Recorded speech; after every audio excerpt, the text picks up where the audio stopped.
300 Questions for the U.S. Citizenship Test, Part 11, American Political System and Elections. Anne and Mark sit together once more in the community center's study room.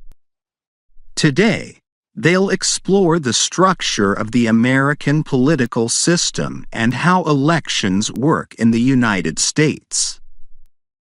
Hello again, Mark. You've come a long way in understanding American government, history, rights, and the judicial system. Today, in Part 11, we'll discuss the American political system and how elections work. Understanding this will give you a clearer picture of how citizens can shape the government. Thanks, Anne. I'm ready to learn how everything ties together with elections and the political process. Question 1. First question, what are the two main political parties in the United States? A. Federalists and Anti-Federalists. B. Republicans and Democrats. C. Socialists and Libertarians. I think B. Republicans and Democrats.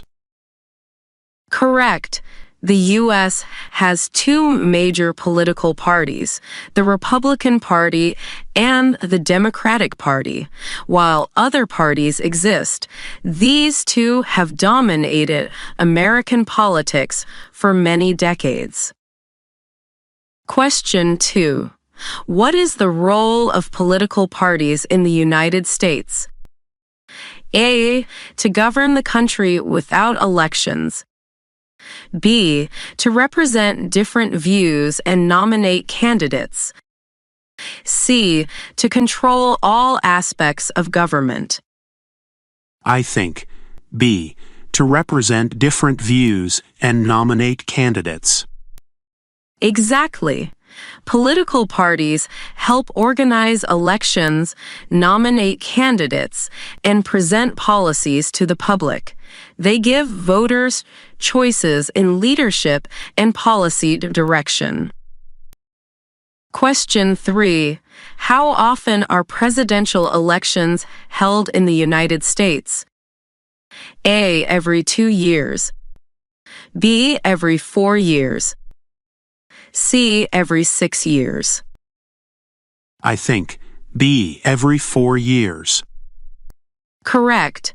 Presidential elections are held every 4 years, allowing citizens to choose a new leader or re-elect the current one. This regular cycle ensures accountability and responsiveness to the public. Question 4. What is the Electoral College? A. A university for government officials. B. A process used to elect the president. C. A committee that writes laws. I think B. A process used to elect the president. Right. The Electoral College is a unique system where each state has a certain number of electors based on its population. When citizens vote, they're actually choosing electors who then vote for the president. Question 5. How many electoral votes are needed to win the presidency? A. 270. B. 300. C. 400. I think A. 270. Correct. A candidate needs 270 out of 538 electoral votes to win the presidency. This system balances influence between states with large and small populations. Question 6. What is the purpose of primary elections? A. To elect the president directly.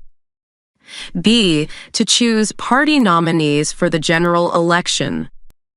C. To vote on new laws. I think B. to choose party nominees for the general election.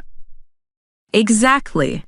Primaries help each party select its candidate for the presidential race or other offices. This way, the final candidates in the general election represent the preferred choices within each party. Question 7. Who can vote in federal elections in the United States? A. Only citizens who own property. B. All U.S. citizens aged 18 and older. C. Only citizens over 21. I think B. All U.S. citizens aged 18 and older. Correct. The 26th Amendment lowered the voting age to 18, allowing younger adults to participate in the democratic process and have a voice in electing leaders. Question 8. What is the purpose of the general election? A. To choose the party nominees. B. To decide which candidates will hold office. C. To elect only the president. I choose B. To decide which candidates will hold office. Yes, the general election is when voters make the final decision about who will fill elected offices, from local positions all the way up to the president. Question 9. What is a midterm election? A. An election held every 2 years that includes the president. B. An election for Congress that occurs halfway through the president's term. C. A special election only held in emergencies. I choose B. An election for Congress that occurs halfway through the president's term. Correct. Midterm elections happen every 2 years, including elections for the entire House of Representatives and 1/3 of the Senate. It allows voters to influence Congress even between presidential elections. Question 10. How many senators does each state have? A. 1. B. 2. C. 3. I choose B. 2. Right. Each state has 2 senators, regardless of population size. This equal representation in the Senate ensures that smaller states have a voice along with the larger ones. Question 11. How many members are there in the House of Representatives? A. 100. B. 300. C. 435. I choose C. 435.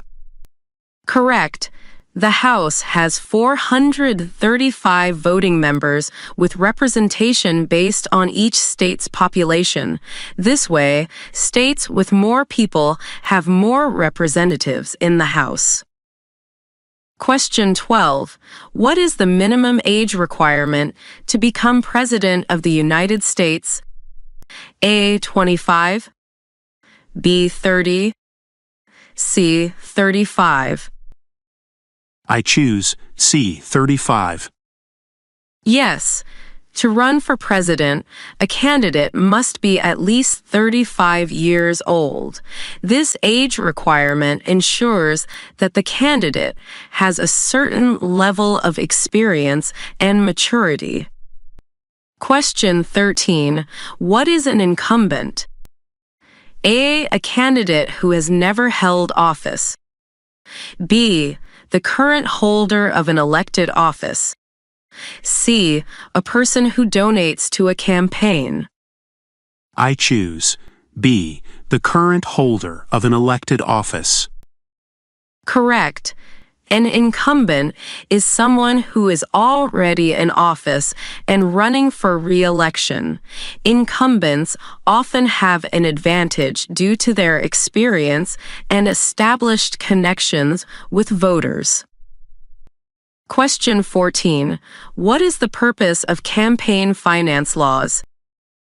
A. To limit free speech in elections. B. To regulate money in elections and increase transparency. C. To prevent all campaign spending. I choose B. To regulate money in elections and increase transparency. Right. Campaign finance laws are designed to limit excessive influence from wealthy donors and to keep elections fair and transparent. They aim to ensure that all candidates have a fair chance to be heard. Question 15. What does it mean if a candidate wins the popular vote but loses the Electoral College vote? A. They become vice president. B. They win the election automatically. C. They lose the presidency if they don't win the Electoral College vote. I choose C. They lose the presidency if they don't win the Electoral College vote. Correct. In the U.S., the presidency is determined by the Electoral College, not the popular vote. This system balances influence between states, but can sometimes mean that a candidate who wins the popular vote doesn't win the presidency. Anne smiles, impressed with Mark's understanding of the American political system and election process. You did wonderfully, Mark. Understanding how elections work helps you see the role every citizen plays in shaping the government. Thanks, Anne. Learning about the Electoral College, midterms, and campaign rules shows how complex but fair the process tries to be. Exactly. The American political system is designed to represent both individual voters and the states while giving everyone a voice. You're really getting a full picture of how democracy works here. Mark leaves with a strong understanding of the political and electoral systems, ready to participate as an informed voter when he becomes a U.S. citizen.